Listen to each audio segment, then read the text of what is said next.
என்னை விட்டு சென்றவனும் என்னால் விடப்பட்டவனும். இது ஒரு காதல் கதை. காதலித்தவன் காலம் கடந்து வந்து காலில் விழ காத்து கிடக்கிறான். அவன் கடந்த காலத்தை எனக்கு செய்த துரோகத்தை எப்படி நான் மறந்து போவேன்? என் நெஞ்சத்தை சுக்கு நூறாக உடைச்சவன் ஆயிற்றே. என்னவெல்லாம் பேசினான். என்னை உருகி உருகி காதலித்தான். அவனையே உலகம்னு நம்பியிருந்தேன். விவரம் தெரிஞ்ச நாள் முதலாக அவனைத்தானே என் கணவனாக நினச்சிக்கிட்டு இருந்தேன். என்னை விட அவன் 10 வருடங்களுக்கு முன் மூத்தவன் என்ற போதும் அதை ஒரு பொருட்டாக நினைக்காம அவன் மீது உயிராக கிடந்தேனே. அவன் என்னது ஒன்று விட்ட அத்தையின் மகன் அப்படின்றதுனால அவனுக்கு என்னை கொடுக்க தயாராக தான் இருந்தனர் எனது குடும்பத்தினர். அவன் கிராம நிர்வாக அலுவலராக முதலில் பணியில் சேர்ந்த பொழுது நான் அடைந்த மகிழ்ச்சி கொஞ்சமா நஞ்சமா. அதுவே எனது வாழ்க்கையை சூன்யமாக்கப் போகிறதுன்றதை கொஞ்சமும் அப்போது நான் யோசிச்சிருக்கவே இல்லை.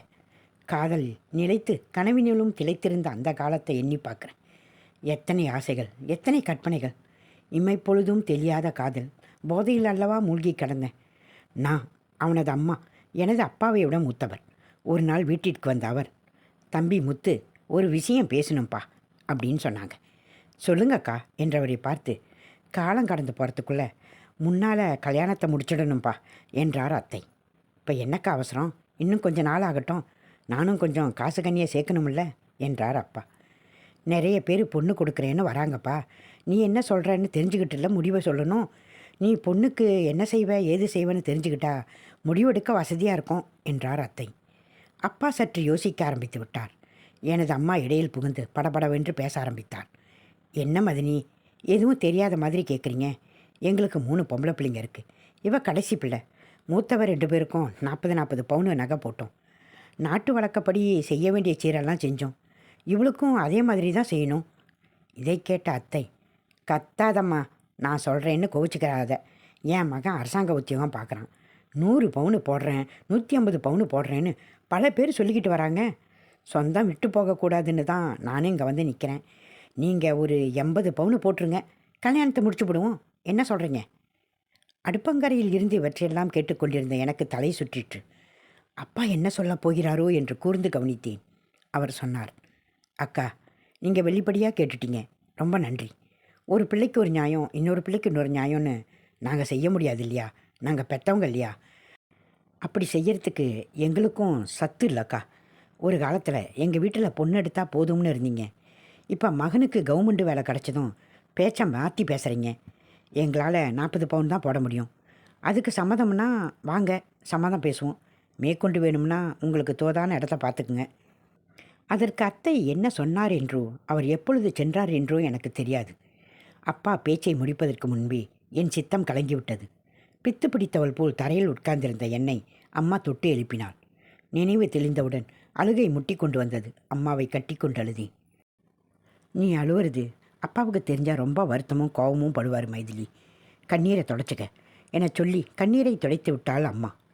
அழுது அழுது ஓய்ந்த பின் அலைபேசியில் கேசவனை, அதாவது எனது காதலனை தொடர்பு கொண்டு பேசினேன்.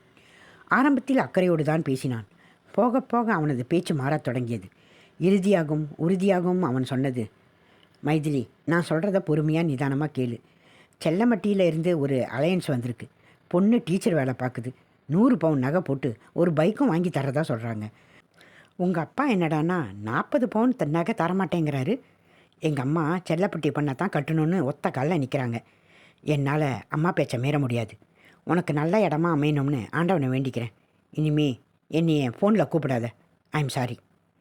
அதன் பின்பு என் வாழ்க்கை தலைகீழாக மாறிவிட்டது. என்னை வேறொரு இடத்தில் கட்டி கொடுத்து விட்டார்கள். எனது விருப்பு வெறுப்பை எல்லாம் யாரும் பொருட்படுத்தவில்லை. அது ஒரு விவசாய குடும்பம். எனக்கு வாய்த்த கணவன் நிலத்தை பயன்படுத்தி விவசாயம் செய்வதில் கை தேர்ந்தவனாக இருந்தான். ஆனால் ஒரு பெண்ணின் மனதை புரிந்து கொள்ளும் பக்குவமும் பண்பும் அவனிடத்தில் கொஞ்சமும் இல்லை. நான் வாங்கி வந்த வரம் அது என்று அந்த வாழ்வை நான் ஆரம்பத்தில் ஏற்றுக்கொண்டேன். வீட்டு வேலை முடிந்தால் காட்டு வேலை, காட்டு வேலை முடிந்தால் வீட்டு வேலை என்று தொடர்ந்து என்னை வேலை வாங்குவதுதான் அவனது தலையாய வேலையாயிருந்தது. இவற்றையெல்லாம் தாண்டி வாழ்க்கை என்று ஒன்று இருக்கிறது என்பது அவனுக்கு தெரியாது. மனதிற்கு இதம் தரும் கலைகள், கலாச்சார நிகழ்வுகள், கலகலவென்ற பேச்சு, சிரிப்பு போன்றவற்றை குறித்தெல்லாம் அவன் எந்தவித அக்கறையும் கொள்வதில்லை. இவற்றையெல்லாம் கூட என்னால் சகித்து கொள்ள முடிந்தது. உணவில் சிறு குறையை கண்டாலோ அல்லது செய்கின்ற வேலையில் சின்ன சின்ன சுணக்கம் ஏற்பட்டு விட்டாலோ என்னை கை நீட்டி அடிக்க ஆரம்பித்து விட்டான்.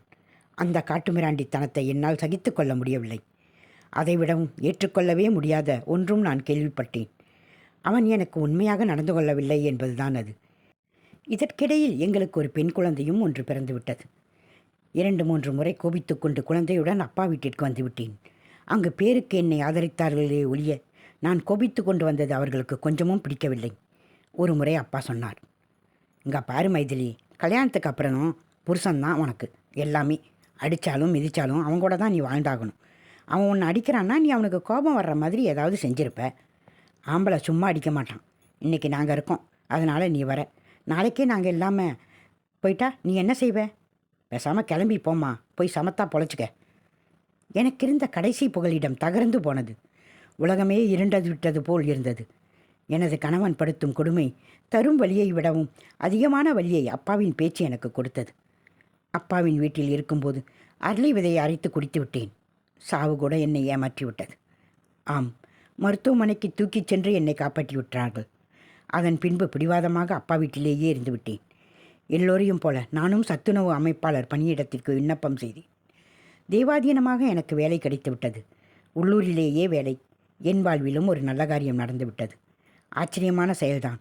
என் கணவனிடமிருந்து நாட்டு வழக்கப்படி துரும்பை வாங்கி கொண்டு வந்துவிட்டேன். அதாவது விவாகரத்து பெற்றுக்கொண்டு விட்டேன். சில வருடங்கள் வாழ்க்கை அமைதியாக போய்கொண்டிருந்தது. என் மகளுக்கு 6 வயது ஆகிவிட்டது. என் வாழ்வில் என்னை விட்டு சென்றவனையும் என்னால் விடப்பட்டவனையும் சற்று மறந்திருந்தேன். அந்த இருவராலும் என் மனதில் ஏற்பட்ட ரணங்கள் ஆறிக்கொண்டிருந்தன. இந்த நேரத்தில்தான் என் முன்னாள் காதலன் என் முன்னால் வந்து நின்றான். செல்லப்பெட்டியின் பெண்ணுடன் 4 வருடங்கள் குடும்பம் நடத்தியும் குழந்தை பேறு இல்லை அவனுக்கு. அது மட்டுமல்ல, அந்த பெண் இளவயதிலேயே புற்றுநோய்க்கு ஆளாகி இறந்து விட்டாளாம். இப்பொழுது கேசவன் என்னை தேடி வந்திருக்கிறான்.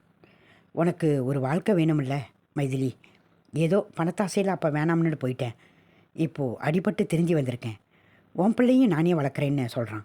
நல்ல குணமான பையன் வேற. உன்னைய மதிப்பாக வச்சுருப்பாம்மா. நீ மட்டும் சரின்னு ஒரு வார்த்தை சொன்னால் போதும். மதுரை மீனாட்சி அம்மன் கோயிலில் வச்சு கல்யாணத்தை முடிச்சு போடலாம் என்று அம்மா கூறினார். ஒரு நாள் கழித்து பதில் சொல்வதாக சொல்லிவிட்டேன். என்னையும் மீறிக்கொண்டு மனதின் ஆழத்தில் உறைந்து கிடந்த காதல் உயிர் பெற்று சிறகு முளைக்க ஆரம்பித்து விட்டது. என்னால் எதையும் தெளிவாக சிந்திக்க முடியவில்லை. ஆனந்த பரவசத்தில் மனம் லயித்திருந்தது. அவன் என் மீது கொண்டிருந்த காதல் குறைபாடுடையதாக இருக்கலாம். ஆனால் அவன் மீது நான் கொண்ட காதல் தூய்மையானது தானே, நேர்மையானது தானே. கடந்த காலத்தில் எனக்கு செய்த துரோகம்தான் இன்றுதான் அவன் மனம் திரும்பி வந்திருக்கிறானே. இப்படியெல்லாம் எண்ணங்கள் ஓடிக்கொண்டிருக்க இரவு முழுக்க கண்ணயர்ந்து தூங்காமல் கடந்தேன். அதிகாலையில் ஆழ்ந்த உறக்கம் என்னை கவ்விக்கொண்டது. விழிந்ததும் மனம் தெளிந்திருந்தது. அவன் வேண்டாம். அவன் மட்டுமல்ல, வேறு எந்த ஆணும் என் வாழ்வில் வேண்டவே வேண்டாம். நானும் என் மகளுமாக தனித்திருந்து சிறப்பான வாழ்க்கையை எங்களால் வாழ முடியும். இதுவே எனது முடிவு என்று அம்மாவிடம் சொல்லிவிட்டு வேலைக்கு கிளம்பலானேன்.